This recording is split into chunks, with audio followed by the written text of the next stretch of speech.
Good morning all of you. हम क्या पढ़ रहे थे? हम पढ़ रहे थे सर्वनाम। क्या पढ़ रहे थे? चैप्टर 5 सर्वनाम। क्या पढ़ रहे थे? सर्वनाम। तो कल हमने क्या पढ़े थे? सर्वनाम के भेद पढ़े थे। कितने भेद होते हैं सर्वनाम के?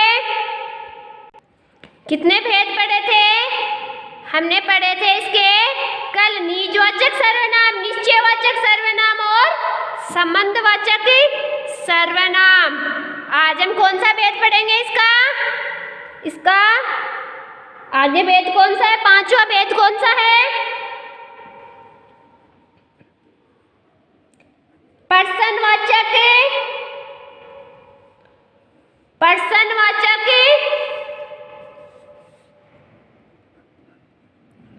सर्वनाम।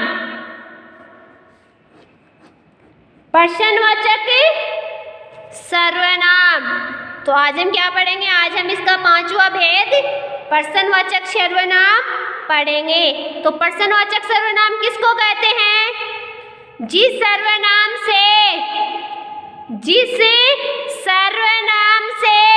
किसी पर्सन का बोध होता है, जिस सर्वनाम से किसी पर्सन का बोध होता है उसे पर्सनवाचक सर्वनाम कहते हैं। पर्सनवाचक सर्वनाम किसको कहते हैं? जिस सर्वनाम से किसी पर्सन का बोध होता है उसे पर्सनवाचक सर्वनाम कहते हैं। जैसे कौन,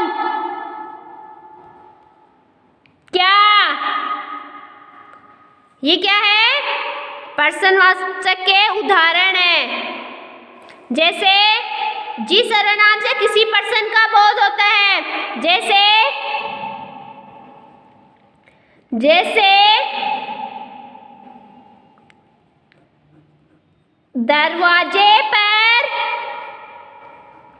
दरवाजे पर कौन है? दरवाजे पर कौन है?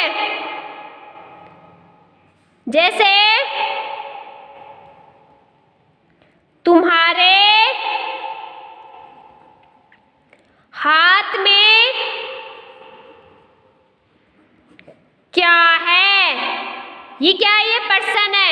तो पर्सनवाचक सर्वनाम के में किसका बोध होता है? जिस सर्वनाम से किसी पर्सन का बोध होता है। जिस सर्वनाम से किसी पर्सन का बोध होता है उसे पर्सनवाचक सर्वनाम कहते हैं।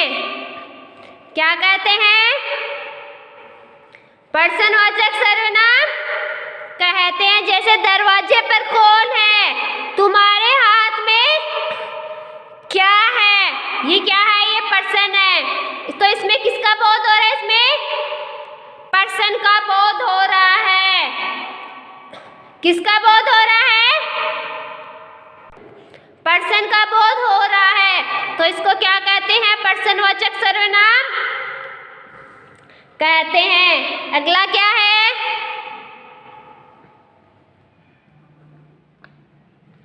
अनिश्चयवाचक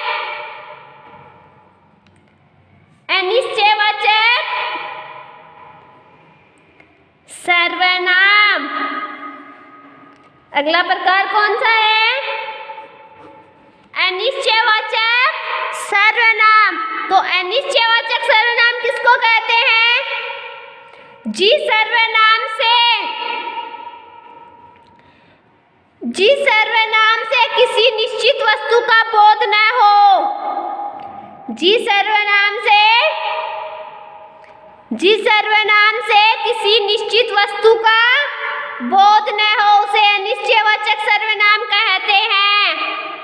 जिस सर्वनाम से किसी निश्चित वस्तु का बोध न हो उसे अनिश्चयवाचक सर्वनाम कहते हैं। किसको कहते हैं अनिश्चयवाचक सर्वनाम? जिससे किसी निश्चित वस्तु का बोध न हो उसको अनिश्चयवाचक सर्वनाम कहते हैं। जैसे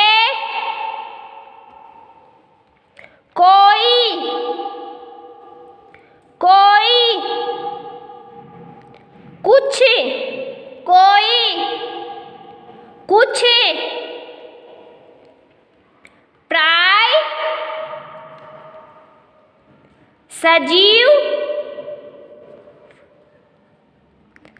वस्तुओं, सजीव वस्तुओं के लिए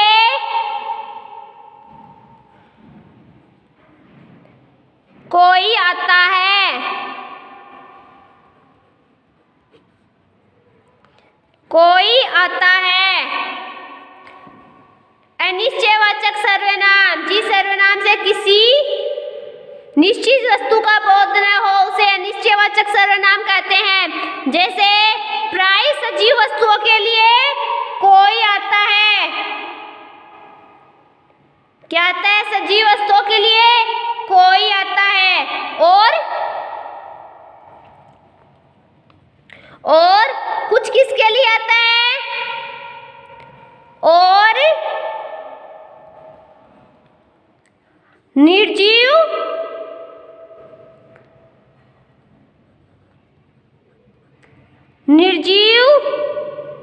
प्राणियों के लिए कुछ आता है। कुछ किसके लिए आता है? निर्जीव प्राणियों के लिए। और कोई सजीव वस्तुओं के लिए। जैसे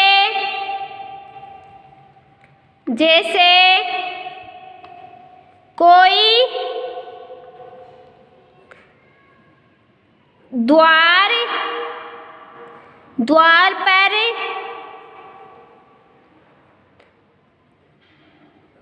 खड़ा है। जैसे कोई द्वार पर खड़ा है तो कोई किसके लिए आया? सजीव के लिए। जैसे उसके हाथ में कुछ है, उसके हाथ में कुछ है तो कुछ किसके लिए आया? निर्जीव के लिए। किसके लिए आया? निर्जीव के लिए। तो ये किसके उदाहरण है? अनिश्चयवाचक सर्वनाम के। जिस सर्वनाम से किसी निश्चित वस्तु का बोध न हो उसे क्या कहते हैं? हमें अनिश्चयवाचक सर्वनाम कहते हैं। ओके, तो आज आप क्या पढ़ोगे? आज आप अच्छे से सर्वनाम के बारे में पढ़ोगे। सर्वनाम किसे कहते हैं? बाद में पढ़ोगे कि सर्वनाम के भेद कितने होते हैं। तो कितने होते हैं? सर्वनाम के 6 भेद होते हैं। पुरुषवाचक सर्वनाम, निजवाचक सर्वनाम, निश्चयवाचक सर्वनाम, संबंधवाचक सर्वनाम, पर्सनवाचक सर्वनाम, अनिश्चयवाचक सर्वनाम। इन भेदों के बारे में अच्छे से पढ़ोगे। क्या पढ़ोगे? इन भेदों के बारे में अच्छे से पढ़ोगे और इनको अच्छे से समझोगे। ओके, इनको अच्छे से पढ़ोगे और इनको अच्छे से समझोगे। ओके बच्चों, आज के लिए इतना ही काफी है। कल हम पढ़ेंगे नेक्स्ट टॉपिक। ओके, तो इनको क्या करोगे? अच्छे से पढ़ोगे और अच्छे से समझोगे। सर्वनाम और सर्वनाम के प्रकारों के बारे में अच्छे से पढ़ना और अच्छे से समझना है। ओके, थैंक यू बच्चों।